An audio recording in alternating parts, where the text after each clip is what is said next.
ላፍታ አይናችሁን ጨፍኑና አስቡት።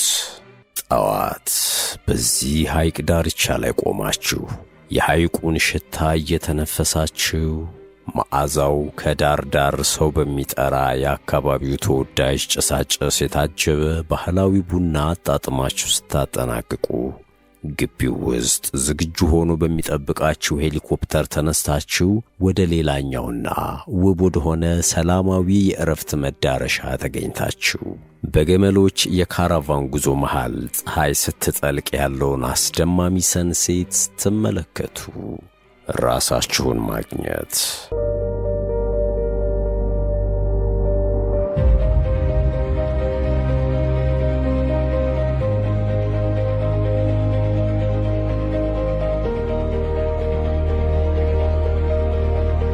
በምናብ እንውሰዳችሁ። እዚህ ቦታ ላይ ጠዋት 12 ሰዓት ላይ በወፎች ዜማ ትነቃላችሁ። በረንዳችሁ ላይ ወጥታችሁ ሐይቁ ላይ የሚታየውን ጉም ስትመለከቱ ሰላም ይሰማችኋል። ከቁርስ በኋላ በ7 ሄክታር የፍራፍሬ ዞን ውስጥ ትንሸራሸራላችሁ። ከሰዓት በኋላ በሐይቁ ላይ በጀልባ እየተዝናናችሁ አሳ ታጠምዳላችሁ። ምሽት ላይ ደግሞ በባህላዊው አዳራሽ ውስጥ የወሎን እስክስታ እያያችሁ እራት ትመገባላችሁ። ምክንያቱም ይህ ነው እውነተኛ እረፍት በሚያስብለው በወሎ ምድር ላይ በተገነባው አዲሱ ሎጎ ሐይቅ ናችሁና። ይህ ሀብት እኛ ጋር ነበር ወይ?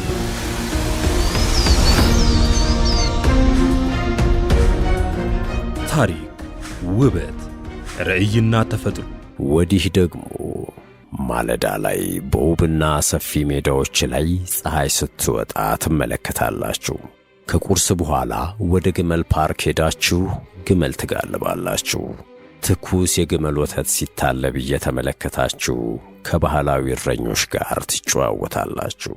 ከሰዓት በኋላ በ15 ኪሎ ሜትር የእግረኛ መንገድ ላይ እየተንሸራሸራችሁ የፍራፍሬ ፓርኩን ትጎበኛላችሁ።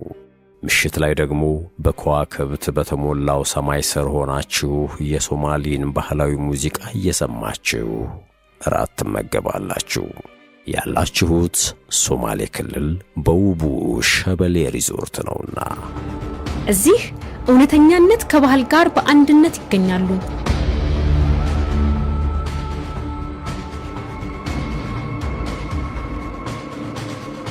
ሰላምና ጤና በያላችሁበት የምንመኝላችሁ የምሽዋለኪያ ቻናል ቤተሰቦች ለዛሬ በእናንተው ተመልካቾቻችን ጥያቄ መሰረት የኢትዮጵያን ገጽታ እየቀየሩ ስለሚገኙትና በጠቅላይ ሚኒስትር አብይ አህመድ ተመርቀው ለሥራ ክፍት ስለሆኑት የሎጎ ሐይቅና የሸበሌ ሪዞርቶች አስገራሚ የውስጥ ገጽታ፣ የግንባታ ወጪ፣ ልዩ መስህቦችና በሪዞርቶቹ ውስጥ የሚገኙ ያልሰማችኋቸውና አዳዲስ መረጃዎችን አካተን ልናስቃኛችሁ ወደናል። እንደተለመደው ለቻናሉ አዲስ የሆናችሁ ቻናሉን ሰብስክራይብ በማድረግ ቤተሰብ እንድትሆኑ እየጋበዝን እስከ ዝግጅታችን ፍጻሜ አብራችሁን ቆዩ የሚለው የአክብሮት ግብዣችን ነው።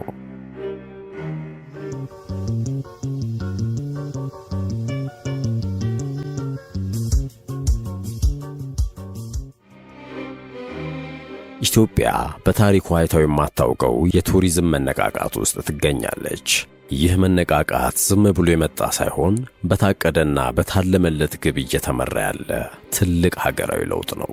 በተለይም በቅርቡ የተመረቁት 2 ግዙፍ ፕሮጀክቶች በወሎ ምድር የበቀለው ሎጎ ሐይቅ ሪዞርትና በሶማሌ ክልል የተንጣለለው ሸበሌ ሪዞርት ልብን በኩራት ዓይንን በውበት የሚያረኩ የሀገራችንን ገጽታ ከመቀየር ባለፈ ለዓለም አቀፍ ቱሪስቶች አዲስ መዳረሻ ሆነዋል። እስቲ ያስቡት። በአንድ በኩል የወሎ ደጋማ አየርና የሎጎ ሐይቅ ሰማያዊ ውሃ፣ በሌላ በኩል ደግሞ ከካራማራ ተራራ አቅራቢያ ሰፊ ሜዳዎችና የሸበሌ እነዚህ 2 ሪዞርቶች የኢትዮጵያን ብዝሃነትና ውበት በአንድ ላይ አጣምሮ የያዙ ናቸው።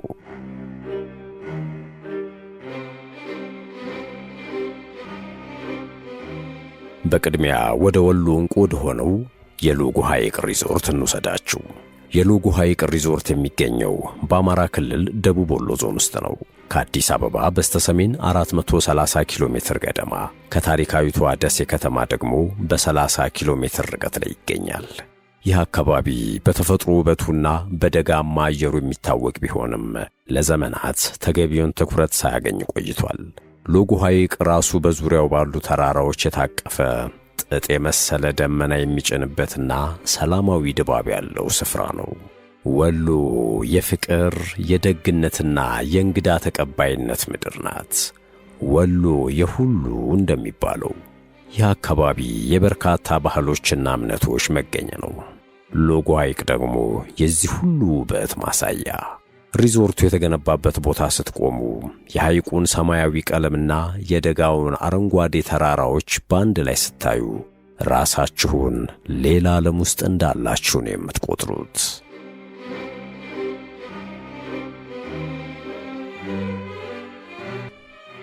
ሪዞርቱ የካቲት 1 2018 ዓመተ ምህረት በጠቅላይ ሚኒስትር አብይ አህመድ በይፋ ተመርቋል። ይህ ፕሮጀክት የኢትዮጵያን የተፈጥሮ ሀብት ወደ ኢኮኖሚያዊ ጥቅም የመቀየር ትልቅ ራዕይ አካል ነው።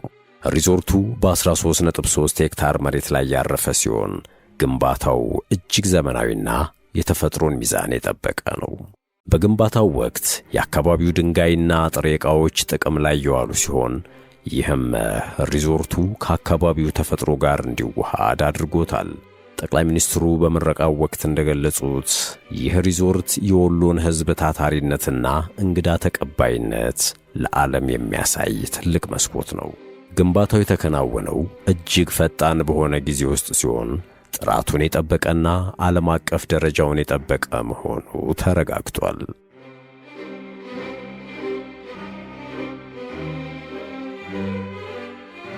የሎጎ ሐይቅ ሪዞርት የውስጥ ገጽታ ሲታይ እጅግ ማራኪ ነው። ሪዞርቱ በአጠቃላይ 67 ክፍሎችና 80 አልጋዎች አሉት። እነዚህም በደረጃቸው ተከፋፍለዋል። በመጀመሪያ ደረጃ ፕሬዝዳንታዊ ክፍሎች ፕሬዚደንሻል ስዊትስ ይገኛሉ። እነዚህ ክፍሎች እጅግ የላቀ ምቾት ያላቸው ናቸው። ሰፊ ሳሎን፣ የግል መመገቢያ ስፍራና የሐይቁን ሙሉ እይታ የሚያሳዩ ትልልቅ መስኮቶች አሏቸው። የቤት ዕቃዎቹ ጥራት ካላቸው እንጨትና ከቆዳ የተሰሩ ሲሆን የወሎን ባህላዊ ጥበብን በሚያንጸባርቁ ስዕሎች ተውበዋል። እዚህ ክፍል ውስጥ ስታርፉ ራሳችሁን እንደ ንጉሥ ነው የምትቆጥሩት። ቀጥሎ ደግሞ ዴሉክስና ስታንዳርድ ክፍሎች አሉ። እነዚህ ክፍሎች ለቱሪስቶችና ለሀገር ውስጥ ጎብኚዎች ምቹ ሆነው የተዘጋጁ ናቸው። እያንዳንዱ ክፍል የራሱ የሆነ በረንዳ ያለው ሲሆን ጠዋት ሲነቁ የሐይቁን ንጹሕ አየር እየተነፈሱ ፀሐይ ስትወጣ ማየት ያስችላል። አልጋዎቹ እጅግ ምቹ ናቸው። መታጠቢያ ቤቶቹም ዘመናዊ ቴክኖሎጂ የተገጠመላቸው ናቸው። የምግብ አገልግሎትን በተመለከተ ሪዞርቱ 5 የተለያዩ የመመገቢያና የመዝናኛ ስፍራዎች አሉት። ሙሉ ቀን አገልግሎት የሚሰጥ ምግብ ቤት ውስጥ የኢትዮጵያን ባህላዊ ምግቦች በባለሙያዎች ተዘጋጅተው ይቀርባሉ። እንዲሁም ውብ እይታ ያለው ሬስቶራንትና ባር በሐይቁ ዳርቻ ላይ የሚገኝ ሲሆን ምሽት ላይ በሻማ ብርሃን ለመመገብ ለሚፈልጉ ተመራጭ ነው። እዚህ ሆናችሁ የሐይቁን ሞገድ እየሰማችሁ የምትመገቡት ምግብ ልዩ ጣዕም ይኖረዋል። የሎቢ ባርና የቡና ባር ደግሞ የኢትዮጵያን ምርጥ ቡና እያጣጣሙ ከጓደኞቹ ጋር ለመጨዋወት ምቹ ስፍራዎች ናቸው። የቡና ስነ ስርዓቱ በባህላዊ መልኩ የሚከናወን ሲሆን የቡናው መዓዛ ሪዞርቱን ያውደዋል።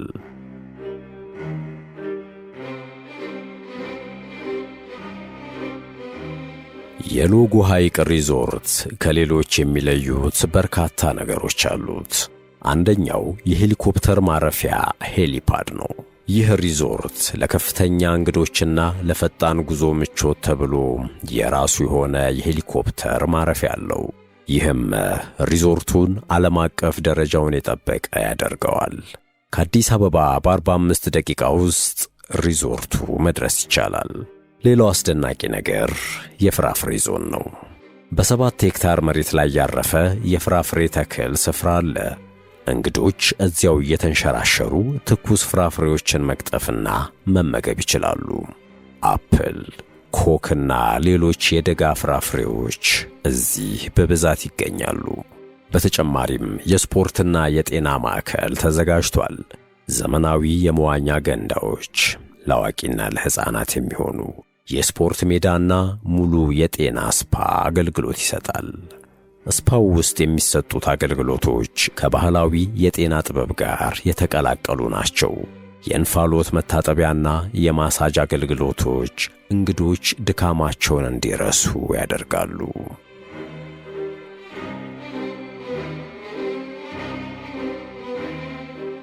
አሁን ደግሞ የምስራቅ ፈርጥ ወደ ሆነችው ጅግጅጋ የሶማሌ ክልል ኩራት ወደ ሆነው ሸበሌ ሪዞርት እናምራ። በተፈጥሮ ማንነት የተቃኘ ልክ እንደ ቤቶ የሚሰማውት እንግዳ ተቀባይነት፣ ጥቂቶች ብቻ እግራቸው ወደ ረገጠበት ረቂቅ ምድር፣ ቀጠሮ የማያስፈልገው በጀብዱ የተሞላ ጉዞ። ባህሉን አድምጡት፣ ምድሩን ስሙት። እዚህ ደግሞ ሌላ አስገራሚ ፕሮጀክት እናገኛለን። የሸበሌ ሪዞርት። ይህ ሪዞርት ከጅግጅጋ 29 ኪሎ ሜትሮች ርቀት ላይ በፋፈን ዞን የሚገኝ በ385 ሄክታር መሬት ላይ ያረፈ በስፋቱና በወጪውም እጅግ ግዙፍ ሪዞርት ነው። ሸበሌ ሪዞርት ዝም ብሎ ሆቴል ሳይሆን አንድ ሙሉ ከተማ የሚመስል የቱሪዝም መንደር ነው። በበረሃው መካከል የበቀለ አረንጓዴ ኦሲስ ይመስላል። የሸበሌን ሪዞርት ልዩ የሚያደርገው የሶማሌን ባህላዊ ቅርስ ከዘመናዊ አርኪቴክቸር ጋር ማዋሃዱ ነው። ሪዞርቱ የሶማሌ ቅርስ ሕያው መገለጫ ተብሎ ተገልጿል። የግንባታ ዲዛይኑ የሶማሌን ባህላዊ ቤቶች ወይም አቃልስ የተሰኘውን ቅርጽ የያዘ ሲሆን በውስጡ ግን እጅግ ዘመናዊ የሆኑ ቁሳቁሶች ተሟልተውለታል። የሶማሌ ሕዝብ ለዘመናት የቆየው የንግድና የፓስቶራሊስት ሕይወት በሪዞርቱ ዲዛይን ውስጥ በግልጽ ይታያል። ሪዞርቱ 51 የመኝታ ክፍሎች ያሉት ሲሆን እያንዳንዱ ክፍል የራሱ የሆነ ግቢና የግል ምቾት አለው። በመመገቢያ ስፍራዎች በኩል 400 ሰዎችን በአንድ ጊዜ ማስተናገድ የሚችሉ 3 ግዙፍ ምግብ ቤቶች አሉት። እዚህ ጋር የሶማሊን ጣፋጭ ምግቦች በተለይም በቅመማ ቅመም የበለጸጉ ስጋዎችንና ሩዝ ማግኘት ይቻላል። የሶማሌ ሻይ ወይም ሻህ በቅመም ተዋህዶ ሲቀርብ ልዩ ጣዕም አለው። የባህል ማዕከልም አለው። የሶማሌን ባህል ሙዚቃና ጥበብ ለጎብኚዎች የሚያስተዋውቅ ልዩ ስፍራ ነው። እዚህ ጋር የባህላዊ ጭፈራዎችንና የዕደ ጥበብ ሥራዎችን መመልከት ይቻላል። የሶማሌ ግጥሞችና ዜማዎች ምሽቱን ያደምቁታል።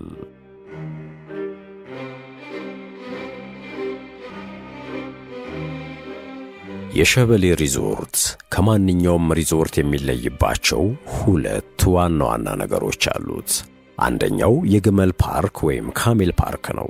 ግመል ለሶማሌ ሕዝብ የኑሮ መሠረት፣ የሀብት መገለጫና የጽናት ምልክት ነው። በሪዞርቱ ውስጥ ያለው የግመል ፓርክ ጎብኚዎች ግመል እንዲጋልቡ፣ በማኅበረሰቡ ዘንድ ተወዳጅ የሆነውን የግመል ወተት እንዲቀምሱና ስለ ግመሎች ሕይወት እንዲማሩ ያስችላቸዋል። ይህ ለውጭ ቱሪስቶች እጅግ ማራኪ የሆነ አገልግሎት ነው። ሁለተኛው የፍራፍሬ ፓርክ ነው። 10,000 የፍራፍሬ ዛፎችን የያዘ ፓርክ ነው። ይህ በበረሃማው አካባቢ ላይ አረንጓዴ አሻራ ከማሳረፉም በላይ ለሪዞርቱ ትኩስ ምርቶችን ያቀርባል። ፓፓያ፣ ማንጎና ብርቱካን እዚህ በብዛት ይበቅላሉ። በተጨማሪም 15.4 ኪሎ ሜትር ርዝመት ያላቸው ጥላ የተደረገላቸው የእግረኛ መንገዶች አሉት። ይህ ማለት እንግዶች በፀሐይ ሳይቃጠሉ በሰፊው ግቢ ውስጥ እየተንሸራሸሩ ተፈጥሮን እንዲያደንቁ ያስችላቸዋል። መንገዶቹ በዘመናዊ መብራቶች የተጌጡ በመሆናቸው ምሽት ላይ ልዩ ውበት አላቸው። ይህ ሪዞርት የክልሉ ኢኮኖሚን በማነቃቃት ለበርካቶች የሥራ ዕድል በመፍጠር የቱሪስት ፍሰትን በመጨመር የመሠረተ ልማት እድገትን በማበረታታት ባህልና ቅርሶችን ጠብቆ ለማቆየት ይረዳል። ከተማንና ገጠሩን በልማት እንዲተሳሰር ከማድረግ ባሻገር ኢንቨስትመንትና ልማትን በመሳብ የማኅበረሰቡ ሕይወት እንዲቀየር ከፍተኛ አስተዋጽኦ እንደሚኖረው ተገልጿል። ለዚህ ደግሞ የጅግጅጋ ገራድ ዊልዋል አየር ማረፊያ በ2 እጥፍ የሚያሳድግና ደረጃውንም ወደ ዓለም አቀፍ አየር ማረፊያነት የሚያሻግር ትግበራ ከፍተኛ በጀት ተመድቦለት በግንባታ ላይ ነው። ይህም ከሶማሊያ፣ ከጅቡቲ፣ ከሶማሊላንድና ከኬንያ ለሚመጡ የጎረቤት ሀገራት ቱሪስቶችና ባለሀብቶች ለኢንቨስትመንት ተመራጭ የሚያደርገው ነው።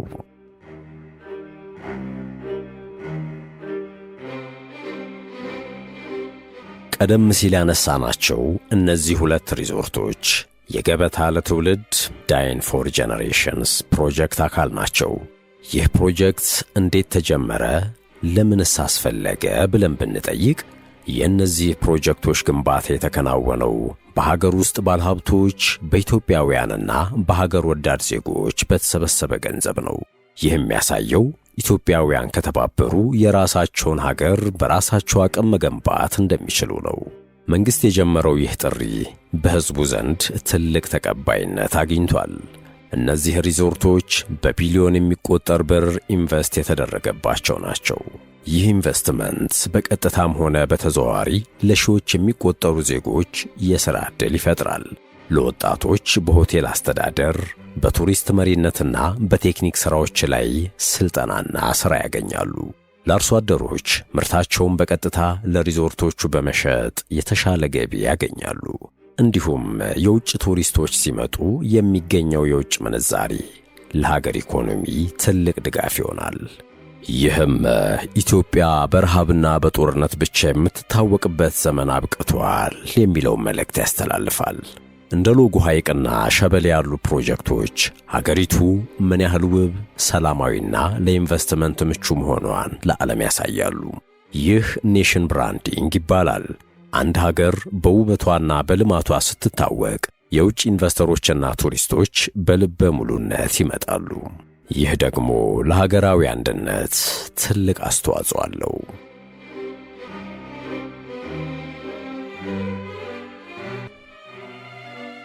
የሎጎ ሐይቅና የሸበሌ ሪዞርቶች የጅማሮ እንጂ የፍጻሜ ውጤቶች አይደሉም። እንደ ጎርጎራ፣ ወንጪና ኮይሻ ያሉ ፕሮጀክቶችም በተመሳሳይ መልኩ የሀገራችንን የቱሪዝም ካርታ እየቀየሩት ነው። ኢትዮጵያ በተፈጥሮ የታደለች ሀገር ናት። አሁን ደግሞ ያንን ተፈጥሮ በሰው ሰራሽ ጥበብ አጅበን ለዓለም እያሳየን ነው። ሎጎ ሐይቅና ሸበሌ ሪዞርቶች የኢትዮጵያ አዲስ ገጽታዎች ናቸው። ወደፊት በየክልሉ እንዲህ ያሉ ግዙፍ ፕሮጀክቶች ሲገነቡ ኢትዮጵያ የአፍሪካ የቱሪዝም ማዕከል መሆኗ ደግሞ አይቀሬ ነው።